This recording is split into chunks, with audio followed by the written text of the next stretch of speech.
அனைவருக்கும் என்னுடைய மாலை வணக்கத்தை தெரிவித்துக் கொள்கிறேன். நம் பாரத பிரதமர் மாண்புமிகு நரேந்திர மோடி அவர்கள் இந்த தேசத்தின் பிரதமராக பொறுப்பேற்ற பிறகு இந்த தேசம் கண்ட வளர்ச்சியை அத்தனை சாதாரணமாக கடந்துவிட முடியாது. அத்தனை அசுர வேக வளர்ச்சியை இந்த தேசம் கண்டுள்ளது நம்முடைய பாரத பிரதமர் நரேந்திர மோடி அவர்களின் தலைமையின் கீழ். இந்த தேசம் உலகின் ஒரு நாள் தலை சிறந்த வல்லரசு தேசமாக மாறும் என்று கனவு கண்ட நம்முடைய முன்னாள் பாரத பிரதமர் அடல் பிகாரி வாஜ்பாய் அவர்களின் கனவை நனவாக்கும் விதமாகத்தான் இன்றைய நம்முடைய பாரத தேசத்தை கட்டமைத்துக் கொண்டிருக்கிறார் நம்முடைய பாரத பிரதமர் நரேந்திர மோடி அவர்கள். ஆம், இந்த தேசம் ஒரு நாள் உலகின் தலை சிறந்த வல்லரசு தேசமாக மாறும் என்பதிலே எந்த விதமான ஐயப்பாடுகளுமே கிடையாது. இப்படி ஒரு பக்கம் நம்முடைய தேசத்தை நம்முடைய பாரத பிரதமர் நரேந்திர மோடி அவர்கள் கட்டமைத்துக் கொண்டிருக்கின்ற வேளையிலே இங்கே தமிழகத்திலே இந்த திமுக ஆட்சியிலே திரும்பிய திசையெங்கும் மரணத்தின் ஓலங்கள், திரும்பிய திசையெங்கும் ஆட்சியாளர்களின் திமுக ஆட்சியாளர்களின் அராஜகங்கள், திரும்பிய திசையெங்கும் பெண்களுக்கு எதிரான பாலியல் குற்றங்கள், திரும்பிய திசையெங்கும் போதை கலாச்சாரங்கள் மண்டியிட்டு கிடக்கின்றன. ஆம், என்று இந்த திமுக தமிழகத்திலே ஆட்சிக்கு வந்ததோ அன்றிலிருந்து இன்று வரை கொலை, கொள்ளை, கற்பழிப்பு, சமுதாய கலாச்சார சீரழிவுகள் எல்லாம் இங்கே தொடர்ந்து நடைபெற்றுக் கொண்டேதான் இருக்கின்றன. இதற்கு எத்தனையோ உதாரணங்களை சொல்லலாம். முதலிலே ஒரு 16 வயது நிரம்பிய ஒரு மாணவி, கிட்டத்தட்ட ஒரு 20 நாட்களுக்கு முன்னாடி அவள் ஒரு 16 வயது தான் அந்த சிறுமிக்கு நிரம்பி இருக்கு. அவள் போதை கஞ்சாவை சாப்பிட்டு இருக்கிறாள். அப்பொழுது அவள் பள்ளிக்கூடத்திலே உள்ள ஒரு கேமராவை உடைத்திருக்கிறாள். அப்பொழுது அவளை ஆசிரியர்கள் காவல் நிலையத்திற்கு கூட்டிச் சென்றார்கள். அங்கே அவளிடம் வாக்குமூலம் கேட்டார்கள். என்ன சொன்னால் தெரியுமா? அந்த பெண், அந்த சிறு குழந்தை, அந்த சிறுமி சொல்கிறாள், நான் கஞ்சா அடித்தேன், நான் புகை பிடித்தேன், நான் போதைப் பொருட்களை சாப்பிட்டேன், ஆம், நான் பள்ளிக்கூடத்திலே உள்ள கேமராவை உடைத்தேன் என்று அந்த 16 வயதே நிரம்பிய ஒரு சிறுமி சொல்கிறாள். எவ்வளவு கேவலமாக இருக்கிறது, எவ்வளவு வேதனையாக இருக்கிறது. ஒரு 16 வயது நிரம்பிய சிறுமியை இந்த தமிழகத்திலே இந்த திமுக ஆட்சி எவ்வளவு தூரத்திற்கு பால்படுத்தி இருக்கிறது. பிறகு அந்த சிறுமியை ஜெயிலிலே போட்டார்களாம். அவள் மறுபடியும் திரும்பி வந்திருக்கிறாளாம். நான் மறுபடியும் கஞ்சா அடிக்கத்தான் செய்வேன், போதைப் பொருட்களை சாப்பிடத்தான் செய்வேன் என்று அந்த சிறுமி உறக்க சொல்கிறாள். அப்படியானால் இந்த தமிழகத்திலே இந்த திமுக அரசு அந்த கஞ்சா பொருள் விற்பனையையும் கஞ்சா போதைப் பொருள் கலாச்சாரத்தையும் கொண்டு வந்து இந்த தமிழகத்தை சீரழித்துக் கொண்டிருக்கின்றது. இப்படியாக இதே நேரத்திலே அடுத்ததாக போதைப் பொருள் கலாச்சாரம்.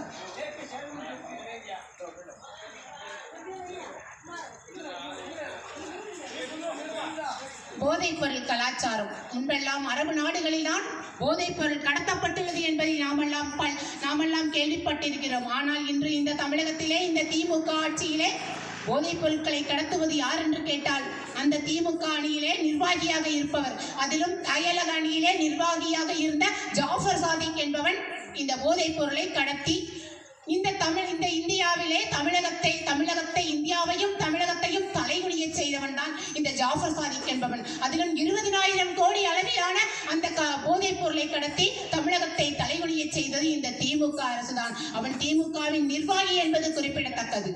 அடுத்ததாக கோவில்களுக்கு வருவோம். இந்து விரோத திமுக அரசு, இந்த திமுக அரசு இந்துக்களுக்கு எதிரான எல்லா விஷயங்களையும் பண்ணிக்கொண்டே இருக்கிறது. இந்து கோயில்களை இடிப்பதுமாய், இந்து கோயில்களை உடைத்து நொறுக்குவதுமாய், இந்துக்களுக்கு எதிரான இந்து ஆகம விதிமுறைகளை எல்லாம் மாற்றி அமைத்துக் கொண்டிருக்கிறது இந்த திமுக அரசு.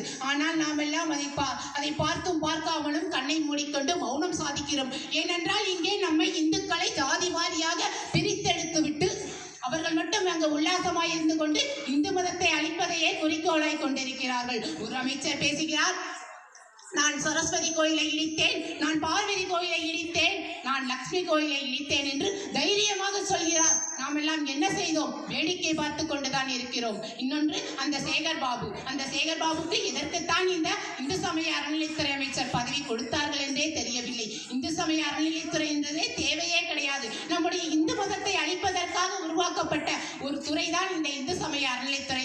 அதோடு இந்த திமுக அரசு கொள்ளையடித்து தன்னுடைய வீட்டிற்கு கொண்டு போவதற்காகவும் உருவாக்கப்பட்ட ஒரு துறை தான் இந்த இந்து சமய அறநிலைத்துறை. இந்த சேகர் பாபு சுசீந்திரம் கோவிலிலே தேரோட்டம் நடைபெற்றுக் கொண்டிருந்த வேளையிலே என்ன சொன்னார் தெரியுமா? மக்களிடம், நீ எல்லாம் சோறை சாப்பிடுகிறாயா அல்லது அப்படின்னு சொல்லிட்டு இன்னொரு பேடை யூஸ் பண்ணினாரு.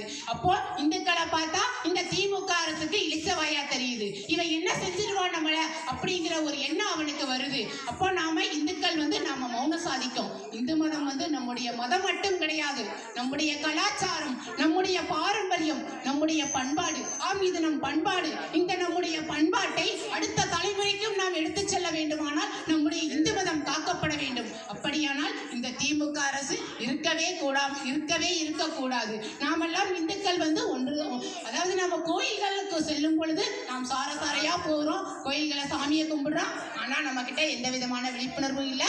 எலெக்ஷன் வரும்போது நாம என்ன செய்யறோம், அவங்க கொடுக்குற ஒரு 1000-2000 ரூபாய் வாங்கிட்டு அந்த திமுகவுக்கு ஓட்டு போட்டுடுறாங்க. இனி ஒரு முறை அந்த தவறை மறுபடியும் நாம் செய்தோமே என்றால் நம்முடைய இந்து மதம் முற்றிலுமாக அழிக்கப்பட்டுவிடும். நாம இந்து சமய அறநிலையத்துறைக்கு உட்பட்ட எந்த கோயில்களையாவது நம்மளால நிம்மதியா சாமி கும்பிட முடியுதா? இந்த கோயிலையுமே நம்மளால சாமி கும்பிட முடியாது.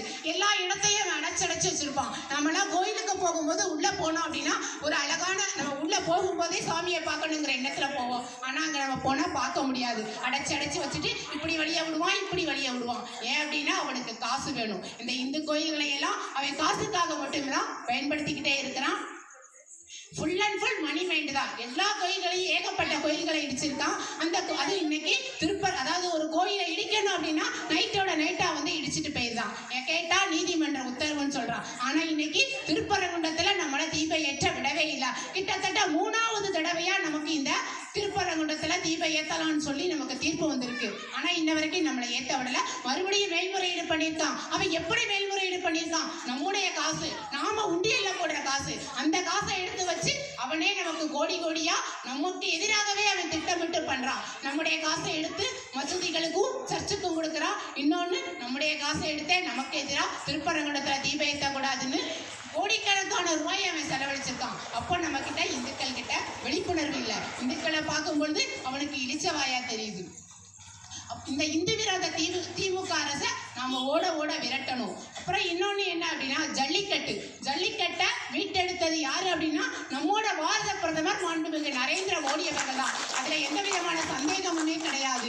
அந்த ஜல்லிக்கட்டை தடை பண்ணினது யாரு அப்படின்னா இந்த திமுக காங்கிரஸ் கூட்டணி தான். அதுவும் எல்லாருமே அறிஞ்ச உண்மைதான். ஆனா இந்த ஜல்லிக்கட்டை ஏன் தடை பண்ணினாங்க அப்படின்னா இந்த ஜல்லிக்கட்டு இளைஞர்களுடைய வீரத்தை பறைசாற்றக்கூடிய ஒரு விஷயம் மட்டும் கிடையாது.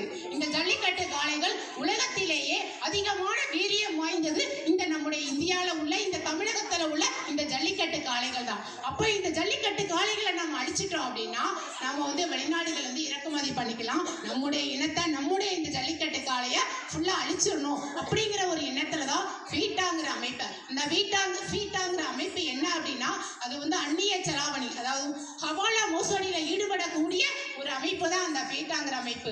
அந்த அமைப்பை உள்ள கொண்டு வந்துதான் இந்த திமுக காங்கிரஸ் கூட்டணி சதி பண்ணி இந்த ஜல்லிக்கட்டை தடை பண்ணினாங்க. ஆனா மக்கள் ஒரு விஸ்வரூப எழுச்சி வந்ததும் நம்முடைய பிரதமர் கிட்ட நேரா போய் கேட்டதும் அவர் என்ன பண்ணுனா இதை சரி பண்ணலாம், நீங்க என்ன பண்ணணும்னு சொல்லி சட்ட திருத்தங்களை கொண்டு வாங்கன்னு சொல்லி அதுக்காக அவர்கிட்ட மேல்முறையீடு பண்ணும் பொழுது நம்முடைய பிரதமர் அவர்கள் தான் அதுக்கான சட்ட திருத்தங்களை கொண்டு வந்து எல்லா சட்டத்தையும் மாற்றி, அதுக்காகவே சட்டத்தை மாற்றி எழுதினாரு. இந்த ஜல்லிக்கட்டை தடை பண்ணக்கூடாதுன்னு சொல்லி அவர் சட்ட திருத்தங்களை எல்லாம் திருத்தி கொண்டு வந்து நமக்காக ஜல்லிக்கட்டை மறுபடியும் மீட்டெடுத்து கொடுத்தாரு. ஆனா இங்க இந்த திமுக அரசு என்ன சொல்லுது, நாங்க தான் ஜல்லிக்கட்டை மீட்டெடுத்தோன்னு பச்சை போய் சொல்லிக்கிட்டே இருக்கிறாங்க. நீங்களாம் தயவு செஞ்சு சொல்லுங்க, தயவு செஞ்சு எல்லார்கிட்டையும் சொல்லுங்க, இந்த ஜல்லிக்கட்டை மீட்டெடுத்தது யாரு அப்படின்னா நம்முடைய பாரத பிரதமர் நரேந்திர மோடி அவர்கள் தான். இதோடு மட்டுமல்லாம இனி வர காலங்களையும் இனி வர தலைமுறைகளும் அந்த ஜல்லிக்கட்டை தடை பண்ணவே முடியாத அளவுக்கான ஒரு சட்ட திருத்தத்தை நம்முடைய பிரதமர் அவர்கள் கொண்டு வந்திருக்கிறாரு. ஆனா இன்னைக்கு வெக்கமே இல்லாம அலங்காநல்லூர்ல போய் உட்காந்து ஸ்டாலின் பையன், ஸ்டாலினோட பேரன், அவனோட ஃப்ரெண்டு எல்லாருமே கலெக்டர்ல இருந்து எல்லாரையும் அவமானப்படுத்திட்டு அந்த இடத்துல உட்காந்து அதுக்கு கலைஞர் அரங்கம் வேற போட்டிருக்காங்க. எதுக்கு போட்டிருக்காங்கன்னே தெரியல. ஆனா இந்த ஜல்லிக்கட்டை மீட்டெடுத்தது நம்முடைய பிரதமர் தான். ஆனா அது இல்லாம அவங்க பேர் எழுதிட்டு நாங்க மீட்டெடுத்தோம், நாங்க தான் இந்த ஜல்லிக்கட்டை கொண்டு வந்தோம்னு சொல்லி போய் சொல்லிட்டு இருக்கிறாங்க.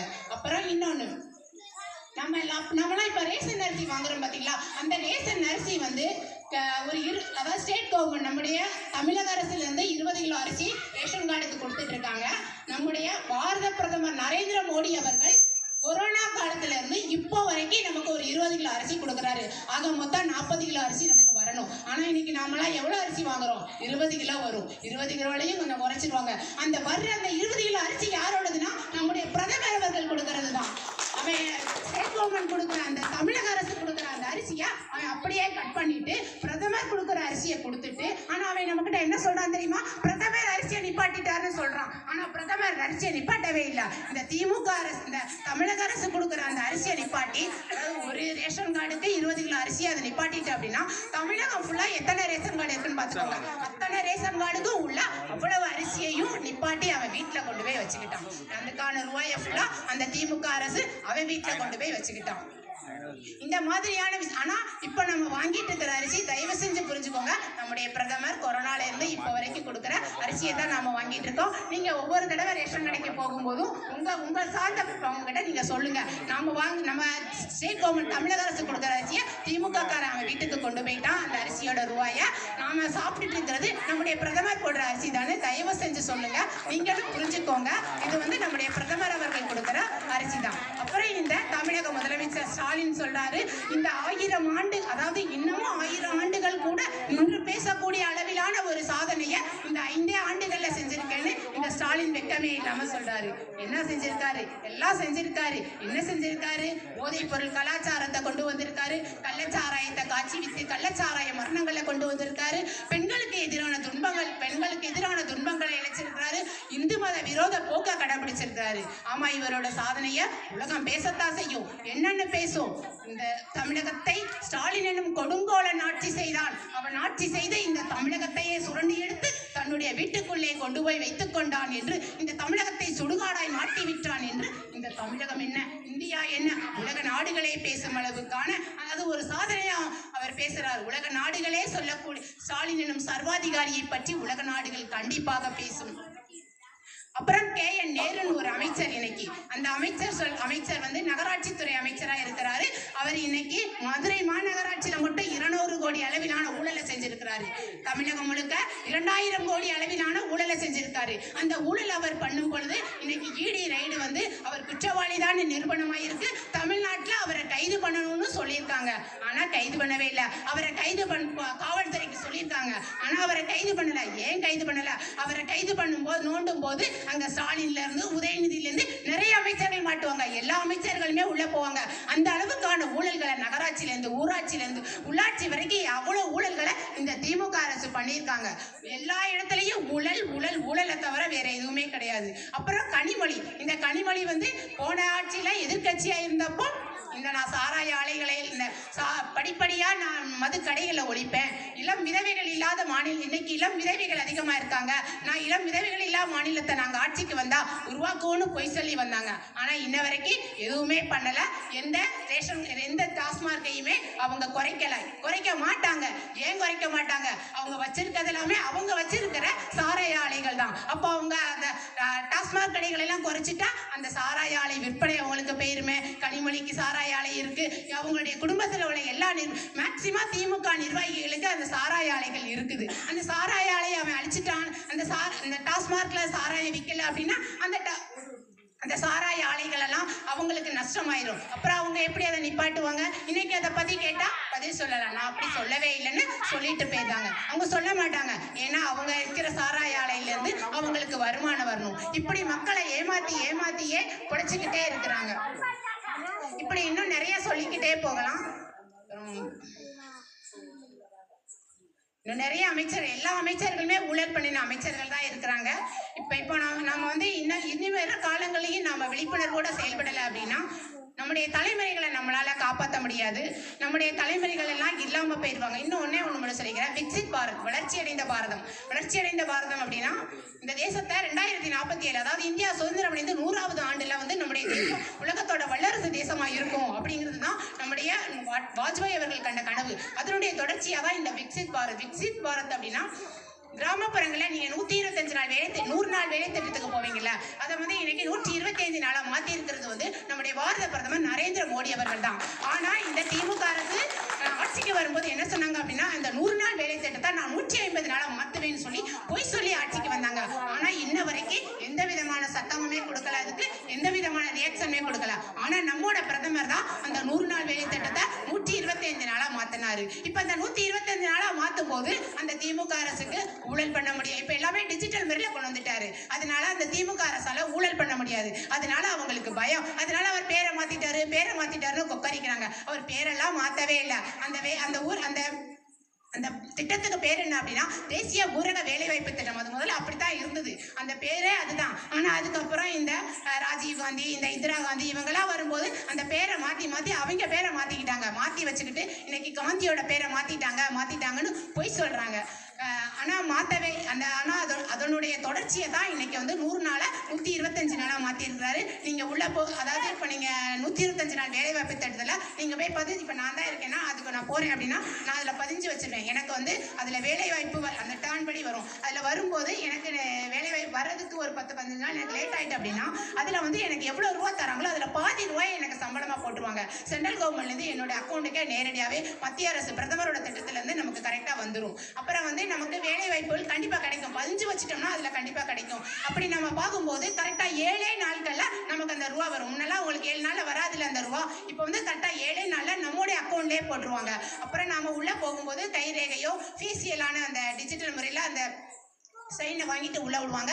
நீங்க கண்டிப்பா வேலை பார்த்து தான் ஆகணும். அதை தாண்டி நீங்க வெளியில அதாவது நீங்க வேலை பார்த்துட்டு இருக்கிறீங்களா என்னங்கிறத பார்க்கறதுக்கு சேட்டலைட் மூலம் அதை கண்காணிக்கிறதுக்கான ஒரு வசதியை அவங்க பண்ணியிருக்காங்க. அப்படி பண்ணும்பொழுதுதான் அந்த திமுக அரசு பண்ற தில்லாலங்கடியெல்லாம் தெரிஞ்சு போயிடும் அப்படிங்கிறதுனால. அது போக நீங்க இந்த ஊரக வேலைவாய்ப்பு திட்டத்துக்கு போறவங்க வந்து இந்த பணிதள பணியாளர் இருக்காங்களே அவங்களுக்கு காசு கொடுப்பீங்களா, வாரம் ஏதோ 100 ரூபா கொடுத்தாதான் அவங்க கொடுப்பாங்க, இல்லைன்னா மறுபடியும் வேலை கொடுக்க மாட்டாங்க. இப்போ அந்த மாதிரிலாம் பண்ண முடியாது. அதனால இந்த திமுக காரனுக்கு ரொம்ப பயமா இருக்குது. அதனால அவன் சொல்றது புறமே என்ன சொல்றான், இந்த பேரை மாத்திட்டாங்க, பொய் சொல்றாங்க, அந்த மகாத்மா காந்தி பேரை எடுத்துட்டாங்கன்னு பொய் சொல்றாங்க. அதை எடுக்கவே இல்லை. பிரதமர் 100 நாளை 125 நாளா மாத்திருக்காரு. தயவு செஞ்சு சொல்லுங்க, இந்த திட்டத்தை கொண்டு வந்தது யாரு? நம்முடைய பிரதமர் தான். இந்த திட்டத்தை அவங்க எடுக்கல. இந்த திட்டம் நடைபெற்று தான் இருக்குங்கிறத நீங்க தயவு செஞ்சு புரிஞ்சுக்கோங்க. இன்னும் நிறைய சொல்லிக்கிட்டே போகலாம். அடுத்தடுத்து நிறைய பேர் பேச இருக்கிறாங்க. நாமெல்லாம் தேசிய ஜனநாயக கூட்டணியை ஆதரித்து இந்த திமுக அரசை ஓட விரட்டுவோம் என்று சொல்லி வாய்ப்புக்கு நன்றி கூறி விடைபெறுகிறேன். ஜெய்ஹிந்த்.